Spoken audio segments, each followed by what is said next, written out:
Jr., and welcome to another episode of the J Area Podcast. As a lifelong fan of movies, I can't wait to start diving into some of my personal favorites as I share my thoughts on these films, the production behind each film, and what these movies mean to me. For returning listeners, you would know that the podcast has been through somewhat of a reboot, and for new listeners, this is your opportunity to enjoy some of my all-time favorite films. Last week, I promised to share a film that was an instrumental piece of my childhood that still influences me to this day as I navigate my way around adulting.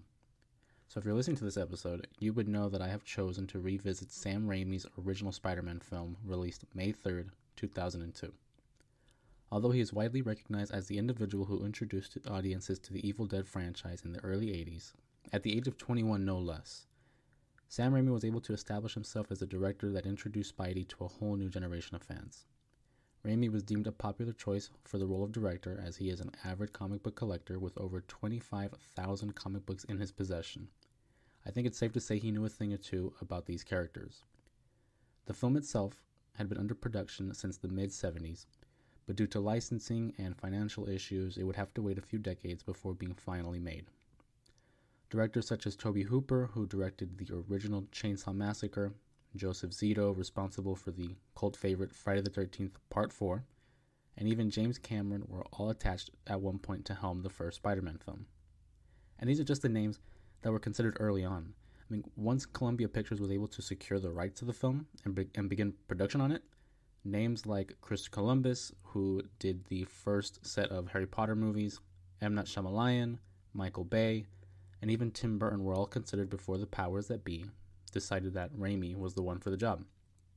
Under Columbia Pictures, the film had a budget of $139 million, but was able to earn approximately $825 million worldwide, suggesting that there was an audience for these comic book films. This, along with Fox's X-Men franchise, would help usher in a new era of blockbuster films that put in motion for the development of the Marvel Cinematic Universe that we see today. With a runtime of 2 hours, Raimi's Spider-Man is able to introduce plot points and a litany of characters that would help drive this trilogy. However, before we can even think of covering the entire trilogy, this week we focus on the original film that helped started it all. Here's a short summary of the film according to Disney+. Quote, average teenager Peter Parker is transformed into an extraordinary superhero after he is accidentally bitten by a radioactive spider. When his beloved uncle is savagely murdered during a robbery, young Peter vows to use his powers to avenge his death. Deeming himself Spider-Man, he sets about ridding the streets of crime, bringing him into conflict with the malevolent supervillain Green Goblin. As for the cast members, Willem Dafoe portrays Norman Osborn / the Green Goblin in what might be one of my all-time favorite performances for a villain, not only in Marvel, but just in comics in general.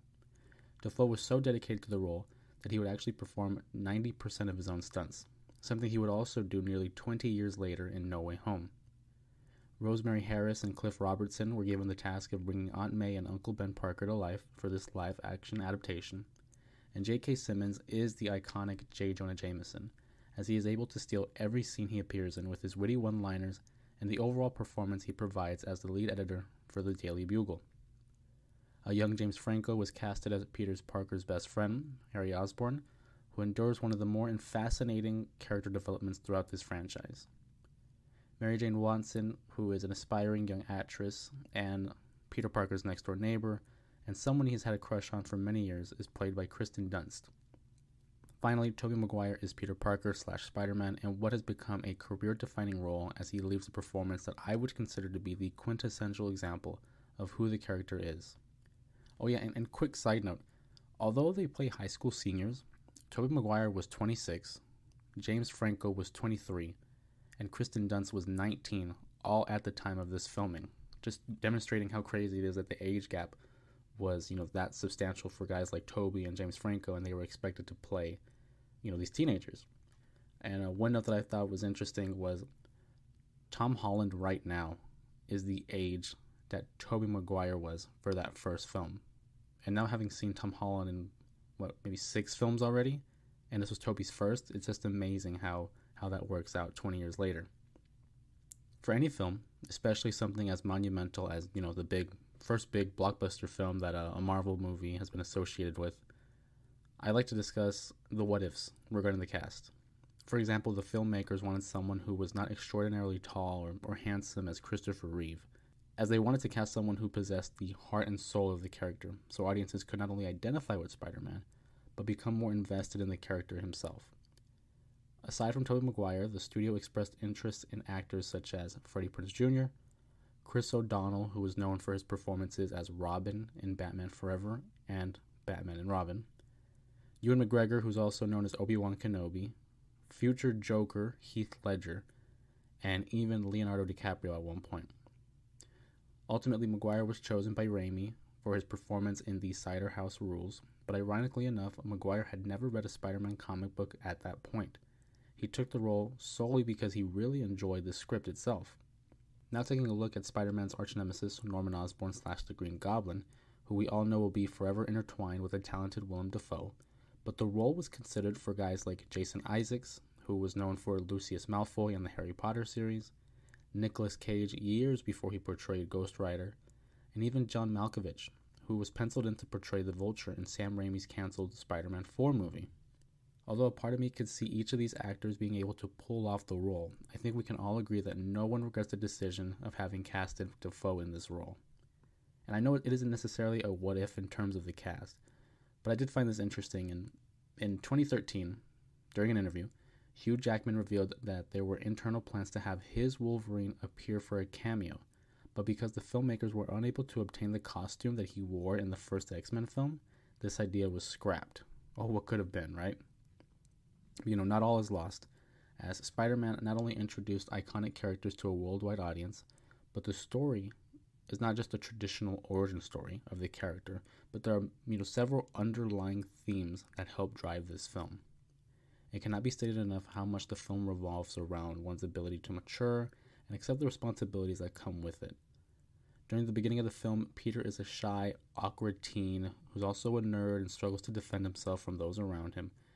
Even after he receives his abilities, his main concern is earning enough money for a car in order to impress his long-term crush, Mary Jane. Initially, the audience can see how excited Peter is as he tests out his newly acquired powers, similar to how a teen cannot wait until they are adults so that they can live the life that they want. But in both cases, the grass isn't always greener on the other side. There is a burden of responsibility and commitment to being an adult, and in Peter's case, being Spider-Man.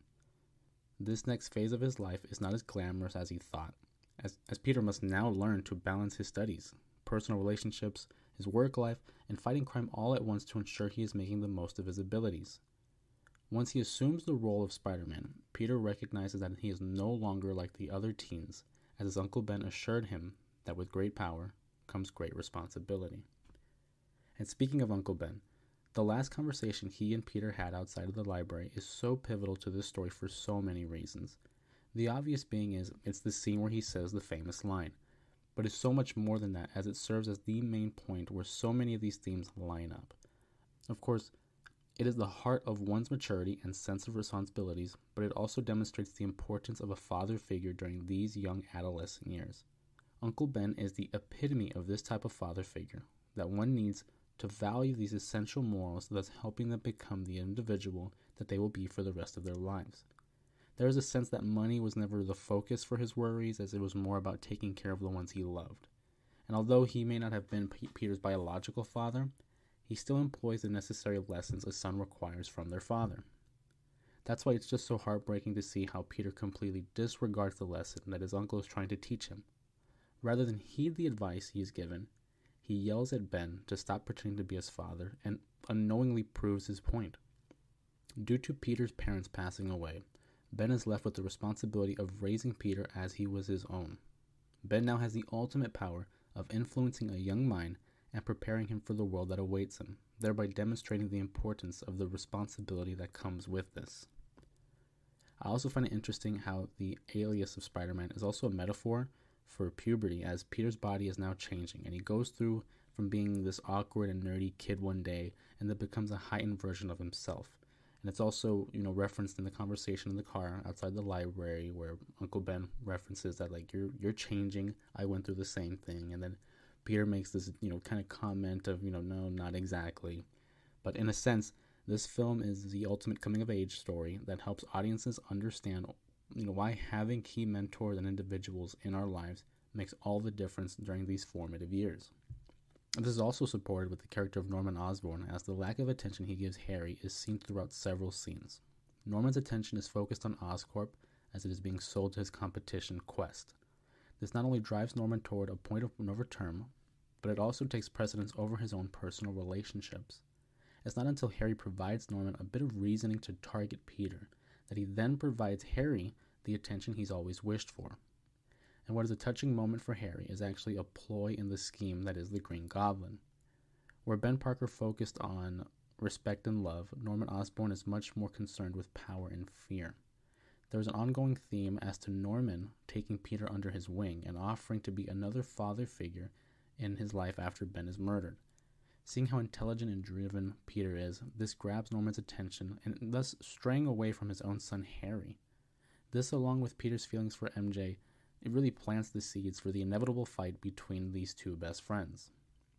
As for MJ, although her relationship with her father isn't completely defined in this film, it is suggested that it's not in the best of places either. Constantly stressed or in tears when around him, there are several instances where these two are arguing. It's no wonder why Mary Jane is seen with the arrogant Flash Thompson at first. Mary Jane had not yet been exposed to a positive male figure in her life, with the exception of Peter Parker. Now, of course, she's always viewed him as this nerdy kid who had a crush on her, but it wasn't until then that she was really able to believe in herself, something that her father or Flash really failed to do for her. This is only the tip of the iceberg, too, when it comes to the relationships between these characters, as the film serves as an origin story and as the foundation of this franchise. Sam Raimi is able to successfully introduce us to a world that's already in place. It doesn't take much for world building for the audience to understand where we are at this point. In fact, the exposition of the story doesn't really require 20 minutes to set everything in motion. And now that I'm done with that lead-in for the film itself, I wanted to open up with a little bit of my highlight reel of the film itself and what I thought about it, because this is definitely a movie that I've seen a lot. I mean, easily 50 times. I won't go hyperbole and say hundreds of times, but for sure, it's near the 100 mark for sure. The film opens with the iconic theme playing over the credits, and it's by Danny Elfman, who I think really establishes the best Spider-Man theme to date. I love the Tom Holland one. I'm a fan of the Andrew Garfield one, but I feel like this is it. This is the definitive theme for Spider-Man. And aside from the early Tim Burton Batman and the Christopher Reeve Superman theme, I think it's up there in terms of just one of the greatest superhero themes to ever have been created for these films. During the opening lines, of course, everyone knows the "Who am I? You sure you want to know?" Listening to this never gets old, but specifically while revisiting this one, I just realized how cheesy and 2000s it sounds like. He has there's this one line where he says, if somebody told you that this was a happy little tale, if somebody told you I was just your average, ordinary guy, not a care in the world, somebody lied. And then it goes into but let me assure you, this story is not, it's just the way it's written. It reminds me of something I would have written in early high school, maybe 8th grade. It's very cheesy, but it still works for me. It gets me smiling to start. Of course, this leads into the bus scene where Peter Parker is chasing after the bus, and it really just portrays him as this loser and this nerd who can't even really get a seat, because once the bus is stopped, the bus is only stopped because Mary Jane gets out of her seat and just yells at the bus driver that, hey, he's been chasing us for a while, just stop the bus. What's the issue here? Peter finally gets on. He thanks him for stopping the bus. He thanks him for doing his job, really. And as he tries to find his seat, the nerdy girl, who is supposed to be a reference to Liz Allen, I read somewhere, denies him a seat. Then we have a guy eating a donut, denies him a seat. And so Peter can't even get a bus to he can't even get a seat next to these other guys until he's finally tripped up by Flash Thompson's friend. And I mean, there you go. So it begins. It's obviously we're establishing that he's just this unassuming nerd who's just going through it during high school. Of course, one thing I wanted to point out is if you look at what Mary Jane is wearing, she's wearing this purple shirt with a green overcoat, and it's a clear reference to Gwen Stacy and what she had worn during the night that Gwen Stacy died comic book strip. It's well documented that when this film was being developed, There was talk of it ignoring the origin story aspect, and this is before Sam Raimi, was a director. But they wanted to go with the night that Gwen Stacy died story, which was, of course, was explored in The Amazing Spider-Man 2. So I feel like this might have been just a little nod to the many years of development that this film had gone through. As we move forward, it's clear that the students are on a field trip. They're going to Columbia University, and this is really where they set up Peter's abilities and the relationships of each character. You see him meet Harry Osborn, how Mary Jane and Flash Thompson are, and then they have this little exhibit for the spiders where the woman is describing like its ability to jump and camouflage and spinning its web. And again, a lot of exposition. It's a lot of setup, but it's subtle. It's going through the motions. We're moving through the movie, and little by little, they're dropping these informative nuggets that are going to come back in place. One thing I always thought about watching this scene at the university was the teacher. The teacher I always assumed was like another student. Keep in mind, I've watched this movie since I was a kid too, so a lot of my early core memories are what I was thinking as a kid. And I always thought this teacher seemed a little too young, or the students seemed a little too old. So for some reason, I just processed it like he was like a teacher aide or whatever. But now looking at it, I think he's just straight up the teacher. Moving forward, there's a scene where Mary Jane does like the whole wave thing, and everyone who's seen this movie, they know exactly what I'm talking about, where she kind of waves in Peter's direction, and Peter gets this like little sense of hope that like, oh, she's waving to me, and he kind of waves back in an awkward way. And I don't know about you guys, but this has happened to me a couple times in terms of like the wave itself. You think they're waving at you, but it's someone behind you, and it's like the worst feeling. You get like this sickness in the pit of your stomach, thinking like, "Wow, I look so dumb doing this." This is also where we are introduced to the Osborns, Norman and Harry, and they roll up in the roles, as Harry alludes to, and you kind of see this relationship between the two where it's not the best right now. You can tell there's care for each other, but there's like this lack of understanding on Norman's part for how Harry feels, and then there's Harry's unwillingness to really just talk to his dad about it. And that's what I meant when I had mentioned earlier that you're really getting dropped into their world. We're really not having a lot of explanation done with the Osborns, because it's an ongoing thing for them. And I enjoy that aspect where it's like the audience is having to catch up, and it's not like a bad way of catching up, but it's like, okay, this is where we are in the story. Boom, like let's go. It's not a lot of setup, if you will. Of course, he's trying to talk to Mary Jane, but doesn't actually go through with it. So Harry goes ahead and tries to show him up and start talking to her about the spiders and talking about the technology that's found on the university, leading to him getting in trouble. And then the child teacher has to pull him away and talk to him and kind of stop being rude in talking during the woman's presentation. So this was Peter's opportunity to finally make a move and talk to Mary Jane, and he suggests that he should take a picture of her, or rather he asks, can I take a picture of you? I need one for, with a student in it. And this is the scene where the spider begins to dwindle down from the ceiling, land on his hand, and obviously take a bite. Rewatching this, and having watched Evil Dead a couple weeks ago, you can really see some of the references and like the motives from the Evil Dead movies, and the way it was coming down the web, and the musical choice, and just the way they shot it. You can see that, like, okay, this guy did Evil Dead, and I really enjoy that because you kind of see these references and understand like how his first film still influenced him to that point. And also, I was trying to keep up with the timestamps. This is 10 minutes in. 10 minutes in when we have the bite. It's beautiful exposition. It doesn't take that long for the story to get going. We're just moving along, and that's a common theme for this movie. I just feel like it flies by. For a 2-hour movie, especially given the circumstances of it being a superhero movie, a Spider-Man movie no less, but I feel like it really flies by, because after this, then we're going to the Parker household, and we're meeting Uncle Ben and Aunt May for the first time, who I think really portray themselves as a real, authentic relationship. I can see these two people living in real life, and again, just a wholesome duo. Peter arrives home. He says he's not feeling well.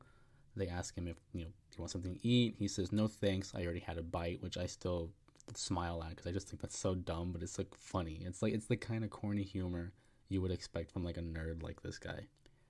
Also, I wanted to share a story. So there's the shot in the mirror where he's looking pale. He's not looking good. He looks in the mirror. He's very thin. You can tell he's looking sickly, quite frankly. I just remember being a kid and thinking, man, Tobey Maguire like lost all this weight to look like this, and then had to build the muscle back.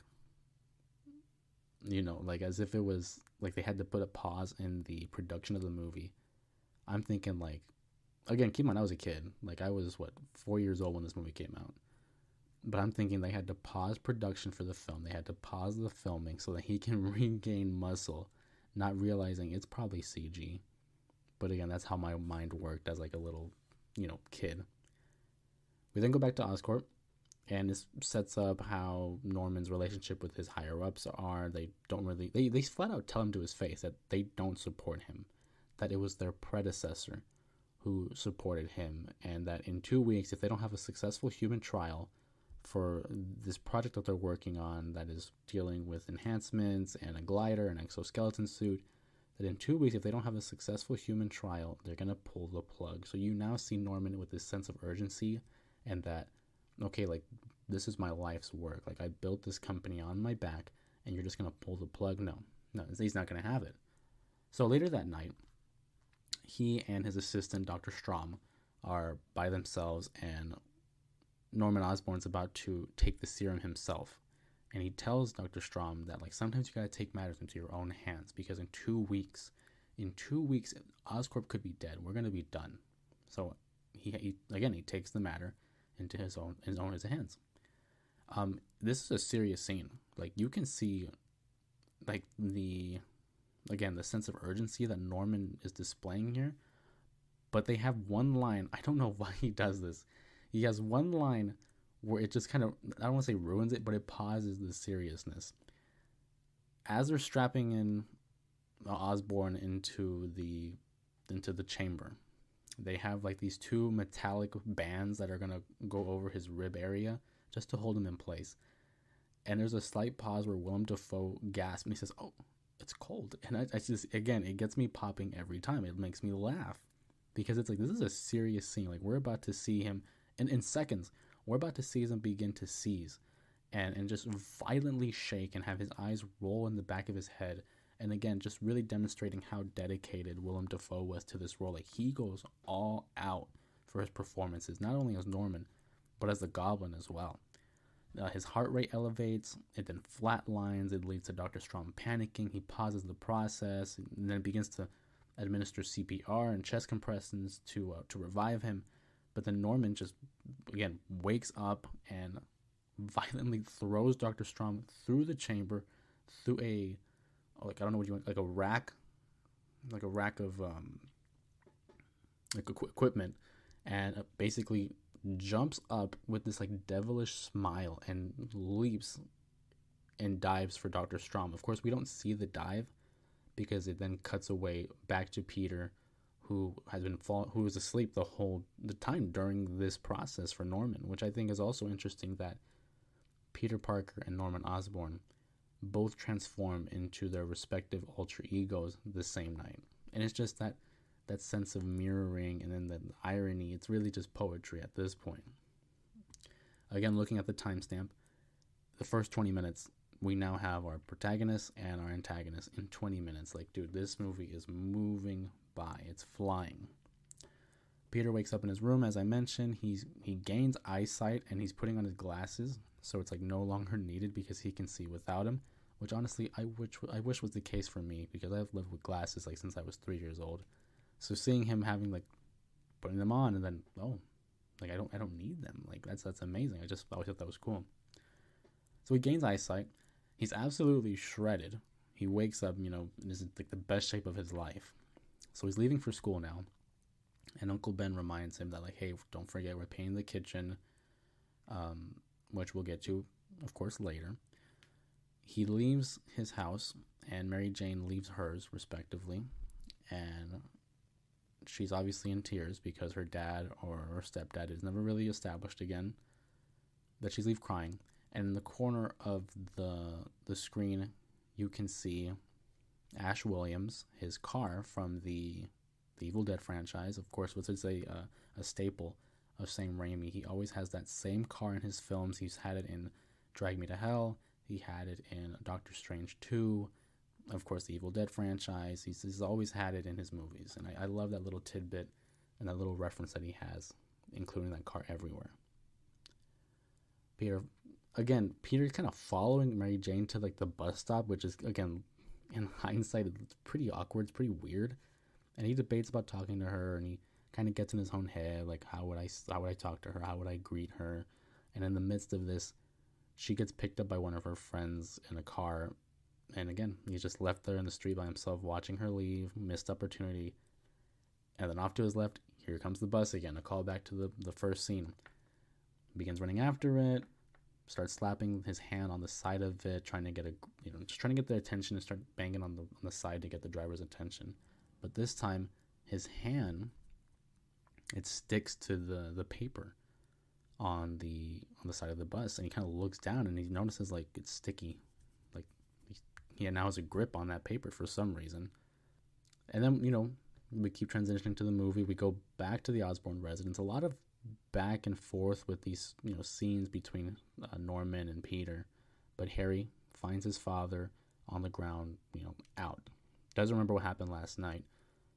And as Norman tries to recollect his thoughts, he thinks last night, and then boom, there's a jump scare of him turning into the Goblin.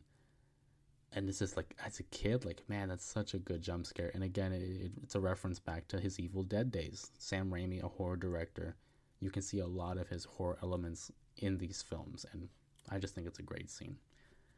One of his colleagues comes into the room. He tells him that Strom is dead and someone has stolen the flight suit and the glider, and Norman, not knowing of it, he doesn't know. Like, he doesn't have any recollection aside from that one jump scare. But even then, how does he know it's not a dream?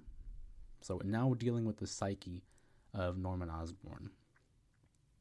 We head back to the high school, Midtown High, and Peter's at lunch, casually just chowing down. Catches Mary Jane walking. She slips, and in an instant, he just jumps up, catches her, and catches every item on her tray that she had spilled into the air, and he catches it in one fell swoop. Not many people knew this, but that was actually practical. When he has the tray and he catches like the milk, the dessert, the plate, like when he catches everything, that actually happened. It took over 100 takes, and they had adhesive stuck to each item. That way, when it lands on the tray, it sticks. And I just think that's amazing commitment to have a practical effect like that. Because where you could have easily, one, it just avoided the scene, or two, added some kind of CGI to it. I think that's tremendous. And it's like, I wonder how much time-wise it took and how much patience it took. Of course, this leads into the scene where he's messing with his webs, and he sprays a web at his tray, and I guess his first instinct is to pull it to him, dodges it, and it hits Flash Thompson, which leads to the huge fight in the hallway, where he first experiences that sense of a spider sense. And it's in this scene where he finally gets the upper hand of his bully. He finally gets the upper hand of Flash Thompson, and he gains this acceptance from others, and people are like, wow, like, that's crazy. Even Harry Osborn, who was like, Peter, that's amazing. But he kind of sees the confusion and even maybe disgust from other people, namely Mary Jane, who looks concerned. She looks scared. And that kind of fears Peter. That makes him afraid. So he flees the school, and he goes into this alley, and just questioning himself, and he looks at his hands, and he sees these prongs coming out of his fingertips, explaining what happened with the bus earlier. And he gets this idea of like, well, what if I just climb? Like, let me try. So little by little, step by step, and the musical cue is just beautiful. Just matches every step he takes on the wall until he finally gets on top of the wall, starts running the buildings and just jumping from building to building. And at this point, you can tell that the CGI kind of ages because it's 2002, but regardless, it's amazing. It's like when Superman first takes flight. He now is gaining the confidence and becoming who he's going to be. He stops at the top of a building, and again, messing with his webs and trying to figure out, how do I get these things to shoot? And Tobey Maguire improvises the lines of Up, Up, and Away web, which is a reference to Superman, and Shazam, which is a reference to Captain Marvel in DC, of course, not the Marvel version of Captain Marvel, but the one that's known as Shazam. And we're now slowly seeing the confidence being built up in Peter Parker, and it's a welcome change, and you kind of feel good for the kid because it's like, wow, like these abilities are amazing, right? And then he goes back to the nerdy case where he swings a web and he kind of grabs it onto a, I don't know what's the word I'm looking for here, well, like a crane, and he says tally ho, and he swings right into a billboard again. Just such a nerd, man. Like you can give him abilities, but he's always gonna be that nerdy kid. And as referenced earlier, it's like you see that sense of excitement and anticipation in developing these powers, and you just can't wait to use them. And he gets giddy almost when he's spinning these webs or learning to swing, and he kind of gets caught up in it, and he loses his sense of responsibility with his family because he misses the painting, painting the kitchen with his uncle, comes home late, and it really just sets in motion that, like, okay, like, yeah, it's cool I have these abilities, but I do have a life, I do have responsibility, and other people who are depending on me. So it's that first sense of, Peter coming back to reality.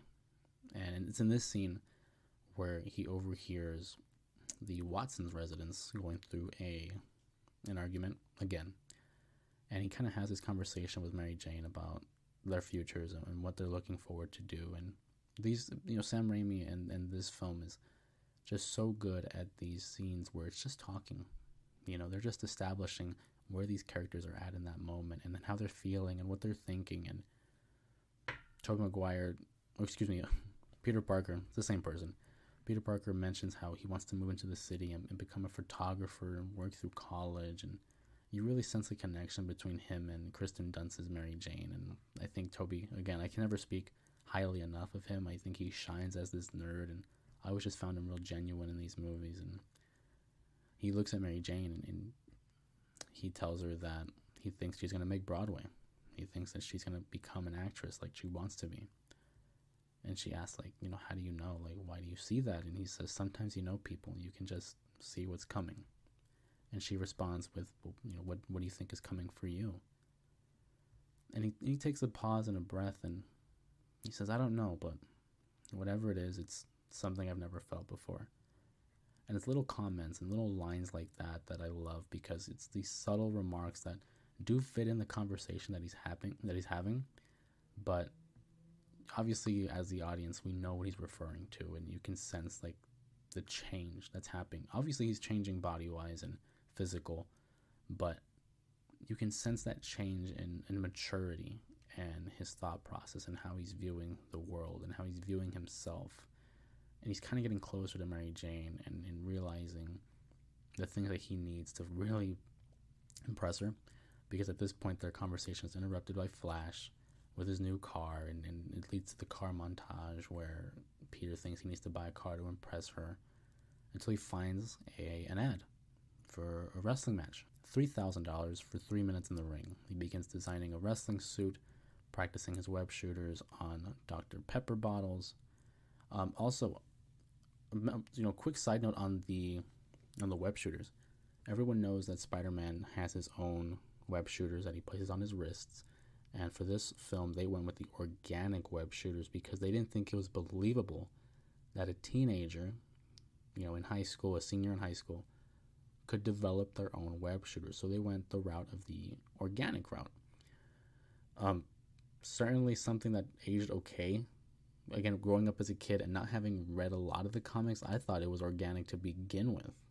But then, obviously, now knowing that it was always these web shooters that he developed, I thought it was an interesting and practical way of going about producing this film, because, again, for some it might be hard to believe, but sometimes with these movies you just have to suspend your disbelief and just go with it. Just know that he's that bright of a mind that he's able to develop his own web shooters. The movie now takes us to the library, quote, because Ben Parker is going to drop off Peter at the library, where he's really actually going to go to the wrestling match. And this is the last conversation that he and Ben are going to have. And I think it might be the single most important conversation, not only of this film, but just the trilogy itself. Because there's just so much knowledge and so much heart in the conversation that Ben and Peter go through. Ben makes the comment of, "You're changing. I know. I went through the same thing when I was your age." And then Peter kind of looks at him slyly and says, "No, not exactly." He tells him that these are the years that a man is going to change to the man that he is for the rest of his life. And this is like sound advice, man. Like he's spewing it all out. He says, just because you can beat up someone doesn't give you the right to. And then he finally says the line, "With great power comes great responsibility." That advice is just so pivotal to this story and just to life in general. Like if you have the ability to help others and you have that privilege, that power, it's your responsibility to do the right thing. I mean, ultimately, that's what I think. That's what this movie taught me. So Peter,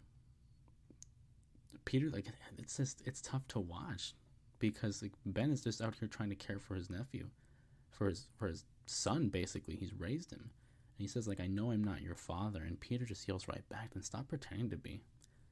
And it's like, of course afterwards Peter sees why he was wrong for this, but just in that moment, I think we all have those moments of selfishness, and this was definitely very selfish of Peter.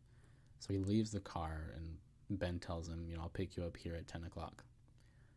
Of course, we know Peter doesn't go to the library. He goes to the wrestling match, and he faces Bonesaw McGraw, who's played by Randy Macho Man Savage.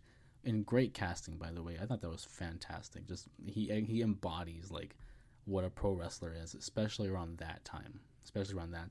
In this same scene, we see Bruce Campbell, a good friend of Sam Raimi, and of course Ash Williams from The Evil Dead. He plays the ring announcer here in this film. We even got a cameo from a young Octavia Spencer, who you might know from movies like The Help. Of course, going back to the match, he calls himself the Human Spider, and the line that Bruce Campbell delivers when he asks him, "What's your name, kid?" He says, "I'm the Human Spider."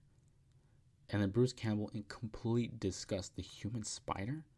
Oh, that sucks." Like the way, like just he was so over it, man. Like this guy is making money just naming people. Like he's just reading off names.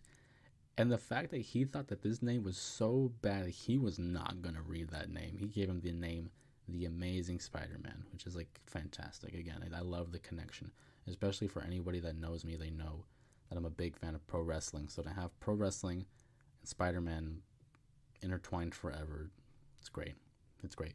And then on top of that, Peter Parker then says, like, "He got my name wrong." Like, "Oh, just get out there, kid." He's like, "No, but he got my name wrong." Like, the fact that he was so hurt about it. Just little lines like that just crack me up in this movie. It's still 20 years later. It still cracks me up. Like, so disappointed, man. Like, "You got my name wrong, though." I can't help but then look at the Psychosis lookalike. Psychosis being a famous pro wrestler. He's getting wheeled out on a stretcher, and he says, "I can't feel my legs." And the women are cutting promos on Peter Parker as he's walking out to them. Like, they're in his face yelling, like saying, "You're going to have to go back home to your mommy." Like they're saying, "I'm going to rip you up limb by limb." Like, they're going at it. Like, and keep in mind, Peter Parker is just a senior in high school. Of course, they don't know that. But, like, he's getting ripped apart by these women, on their promos. He gets in the ring. Turns out last second, hey, it's a cage match. And again, just the line deliveries of everyone. Peter Parker, like, yelling, like, "I didn't sign up for a cage match. Like, take the chain off." And Bonesaw McGraw, Randy Savage, just kills it. Like, you could pay this guy $1 million for this role, and he gave them $5 million worth of a performance, because, like, it's just the little subtleties. He said, "Hey, freak show, I got you for 3 minutes. 3 minutes of playtime." And it's like, it's great. It's so great. I love it. He evades Bonesaw McGraw's attacks. Eventually, he's caught with some chair shots and is then thrown against the cage. Bonesaw McGraw picks up a grown man and is slamming him against the cage walls. And then Peter eventually gets the upper hand and hits him with a monkey flip. No pin. The referee just looks at him. He's down on the ground. Okay, he's done. He's won the match. And I always just thought as a kid, growing up with professional wrestling, it's like, why don't you just count the pin? Like, no, he's out? Okay, he's out. And that's like, whatever. And then, another pivotal scene, there's the promoter. He hands him a $100 bill. And Peter looks at him. It's a $100 bill. Like, the ad said 3,000. And this promoter's just the slimiest guy you could imagine, because even his logic doesn't make sense. Because he says, yeah, 3,000 for 3 minutes. And you beat him in 2. For that, I give you 100. It's like, how does it even make sense? Then technically it'd be like 2,000, right? No, well, not to this guy. So, gives him a $100 bill. Peter looks at him like, I need that money. And he says, I missed the part where that's my problem. Peter leaves the room, nothing he can do, and Karma came hitting real hard this time, because a burglar comes in, and he just throws the bag at the promoter, and the promoter again just stands up like, what the hell? And he just put the money in the bag. It's so fast paced. This movie's really flying by. So the burglar, who now has the money, is running down the hall. Peter's waiting for the elevator, and as the elevator opens, the burglar runs right past him, and Peter lets him go. And his last words to Peter were thanks. And the security guard or the cop, whatever he was, is just like, what are you doing? You let him go. And then the promoter comes by, and he says, like, what are you doing? Like, you could have taken that guy apart. Now he's gonna get away with my money. And Peter just looks at him, man. He gives him like this face, no remorse. He says, I missed the part where that's my problem. Oh, he got him. He got him good when he said that. He thought he was the top man. He thought he owned that place. You can tell. Again, the nerdy kid who just like, wow. Like, I really showed him up, didn't I? Peter's on top of the world, man. He just showed up this guy. He thinks he's top stuff. But there's a commotion outside, and he realizes that something happened, and he finds his Uncle Ben. His Uncle Ben was shot, and he asks the police who were around. He asks them what happened. They said a carjacker. They shot him. So they have the car. They have Ben Parker's car, and Peter's in pursuit. He runs through the alley, changes, and as he's climbing the walls and swinging again, you can see the CGI is hitting again. But again, hey, it's 20 years ago. Cutting some slack. It's his first time swinging, and the music that plays, the orchestra, is alluding to the main theme, the iconic main theme. And there's hints of it, but it's not fully there because it's his first time swinging, and it's like, it's just building, that sense of building. He eventually catches the burglar. He leads him to this abandoned warehouse-like building, and as he backs him up against the wall or the window, the light hits, and it's shown that it's actually the carjacker. The carjacker is actually the burglar he let go. He takes a step. The burglar ends up falling backwards through the window, hits the ground, killed instantly. Peter has no remorse because he probably feels terrible. Like, this guy, if he had not let him leave, there's a real good chance his uncle will still be alive. The police find him. They have like the searchlight on him, and they say freeze. We have the whole place surrounded. Peter leaves. He flees the scene, and is on top of a building just crying. Just releasing that emotion of like the guilt that he must feel, because he knows that he's partly responsible. And although he might not be directly responsible, you can understand why he finds blame in himself for his uncle's passing, for his uncle's murder, really. And then that night, he has to meet up with Aunt May and explain to her what happened. And again, it's a short scene between him and his aunt, but it makes all the difference, because you can really tell how hard it hit for them, and what Uncle Ben meant to these two people. And it's a very sad scene. It's again, like when I mentioned that this movie moves fast.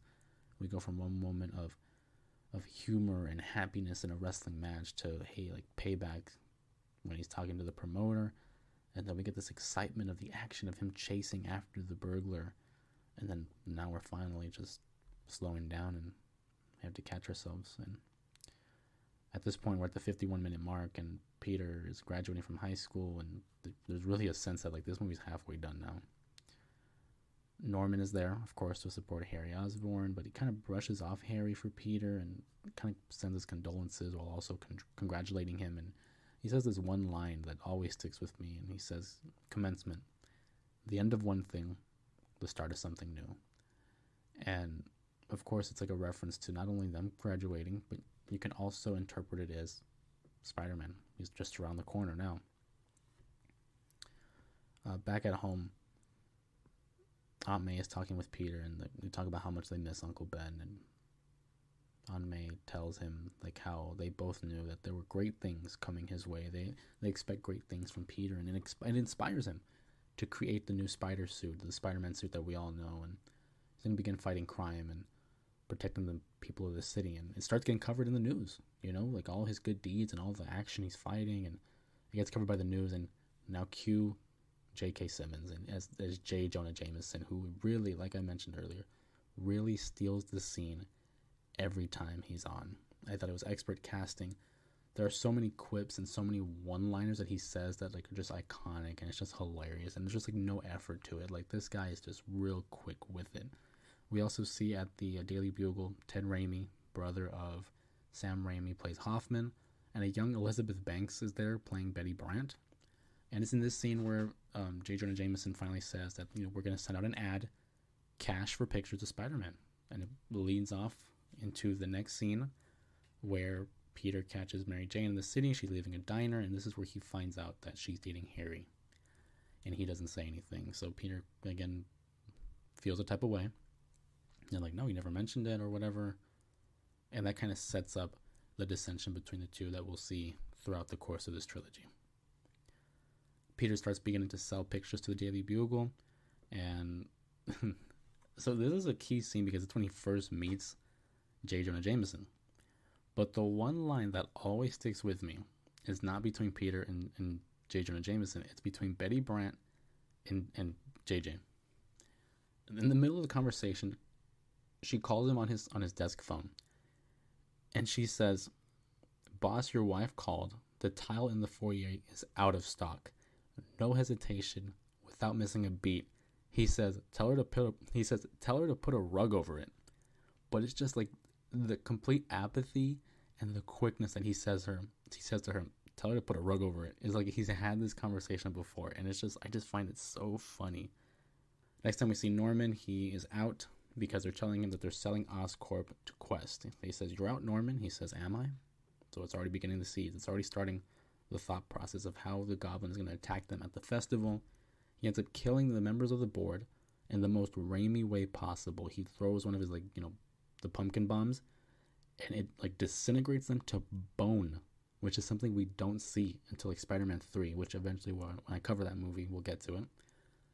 But he disintegrates them to absolute bone, which is crazy that we don't really talk about that enough during this movie. Spider-Man saves Mary Jane for the first time because of Attack of the Great Goblin. He vows that he's going to stop the Goblin. And then next time we see the Goblin, he attacks J. Jonah Jameson at the Bugle. He wants to find the photographer who takes pictures of Spider-Man. And this is a real admirable part on JJ because he doesn't give up Peter's name. He protects Peter's name. Whether it's on a selfish reason or not, because one can interpret it as I want to protect the guy who's getting me pictures of Spider-Man for monetary reasons, or because he's just naturally just trying to take care of the kid. And in defense, Spider-Man comes up and he tries to defend J. Jonah Jameson, but the Goblin kidnaps Peter / Spider-Man and takes him to a rooftop to try to recruit him and saying imagine what we could do together. And he ends that scene with saying, "In spite of everything you've done for them, eventually they will hate you. Why bother?" And Peter responds with, "Because it's right," which really just demonstrate the high morals that Peter has for himself and has for Spider-Man. And then we go back to that as well, because there's a building on fire, and Spider-Man heads in to save a baby, and the New York City Police Department try to arrest him, but then there's someone else in the building, and Peter just goes in, no hesitation, only to find that it's the Goblin, and they have another fight. And this leads into the Thanksgiving meal, which again is the realization when Norman finally discovers that Peter is Spider-Man, because he sees the cut that he left during that that initial fight. You can sense like this, how hesitant he is. He doesn't want to accept it, but he realizes that like Peter Parker is Spider-Man, and he has to do something about it because he's the one person in my way. So we move back to these conversations between Goblin and Norman, which I think are just expertly done. It's just really him diving into his own head and having these thoughts of like, I gotta hurt him, I gotta do this, I gotta do that. Goblin tells Norman that they need to attack Peter's heart, so they go after Aunt May. They place her in the hospital, and those screams in the hospital when she says those eyes, those horrible yellow eyes, they give me chills still, because then you can see in Peter the realization of, oh my God, like he knows who I am now. And so his first reaction is, like, what am I going to do? Like, he knows who I am. And there's this sense of peace when Mary Jane comes to visit. They have this conversation about Spider-Man and how she has a crush on Spider-Man and how he wants to tell her that he's Spider-Man, but obviously he can't. So they have this moment where they hold hands and Harry walks in and he sees that like they're building something. Like there's a connection there. So naturally he tells his father, and Norman claims that he hasn't been the best father and that he's going to be there for his son. But now that Norman knows that Peter is interested in Mary Jane, there's another target. There's another target that he can go after to get to Peter. So after Aunt May wakes up from being asleep in the hospital, she tells him how everyone basically knows you like Mary Jane. Like, shouldn't she know? And this, again, Peter realizes, wait, everyone knows. So he goes to call Mary Jane, only for, the Goblin to answer. And this sets up our, the final scene, the big final leg of the movie, where he kidnaps Mary Jane. He kidnaps the children of New York City, and he's giving him a choice.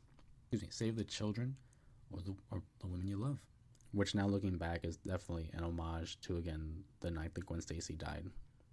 It's just the whole setup of him on the bridge and letting her fall off and he has to catch her. It's just definitely a reference to that. And one was the most famous and infamous storyline that Spider-Man had, being published. They have this big fight, and I love with Norman Osborn, with Willem Dafoe's portrayal, there's a lot in his eyes and his voice. They really tell the story because of the suit he's wearing. You can't really get a lot of facial expressions, but when the eyes lift up and you see Norman's eyes and you hear the tone in his voice, he's really like a powerhouse of a performance here. It's a small scale fight compared to nowadays that you see in the Marvel films, and Norman reveals to himself that it's him, that he's Norman, and he begs for Peter's protection. This is only done to distract him and manipulate him. And he tells him that I've been a father to you, be a son to me. And Peter hits him with that line of, I had a father, his name was Ben Parker. Which again is now, we come full circle where he now realizes what he had in his uncle and the lessons that he taught him.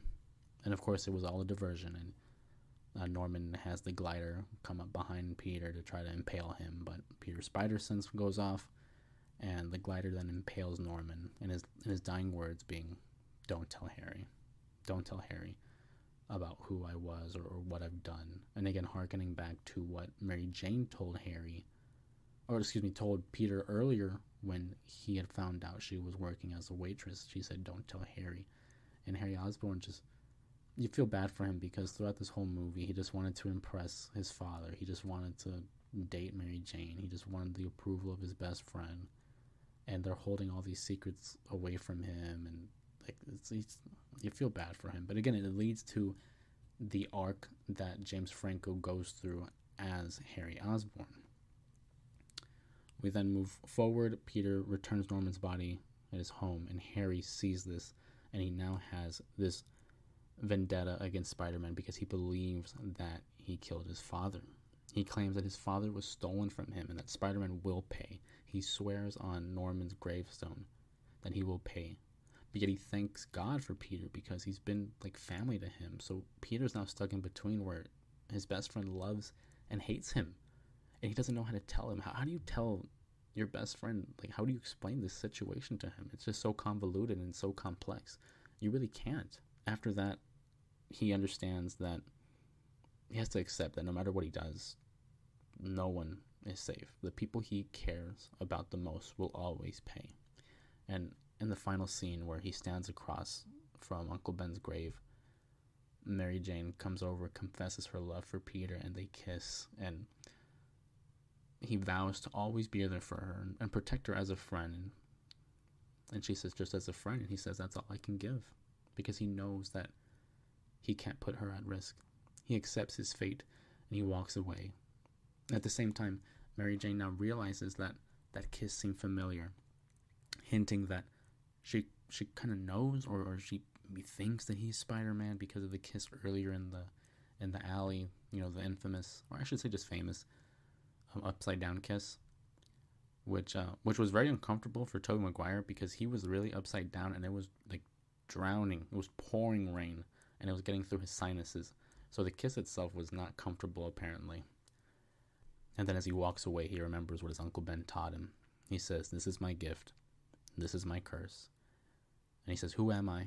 And then finally answering that question that he had in the very beginning of the film when it was a cheesy 2000s intro, he answers, I'm Spider-Man.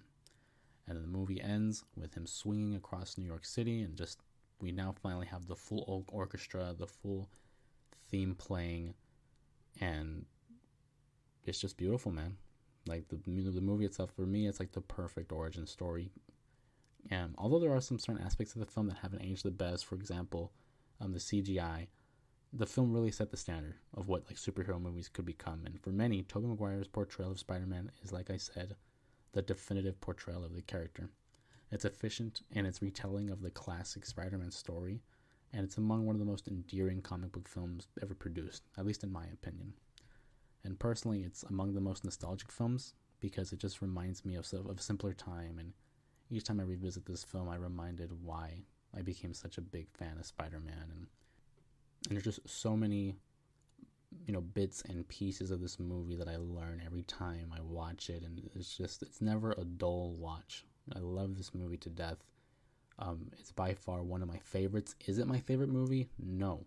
It's not my favorite movie of all time, but it's definitely one of my favorites. And eventually, we will get to my favorite movie. I will not reveal that just yet. But as we close this episode of the J Area Podcast, I want to thank you guys for joining me in revisiting Spider-Man, a movie that, again, shaped my childhood and has found a way to still influence me to this day. Be sure to tune in next week where I tackle a new genre, a new film. I'm kind of drawing towards more of this suspense and thriller. Pretty soon we'll be going, the horror route because Halloween is just a couple months away. Really just 1 month away. It's, next month. I forget it's September already. So you can definitely be sure that I will be covering a little bit more of the horror aspect of film, which has become one of my favorite genres in general. Again, thank you guys for joining me. This has been the J Area Podcast. I will see you guys next week.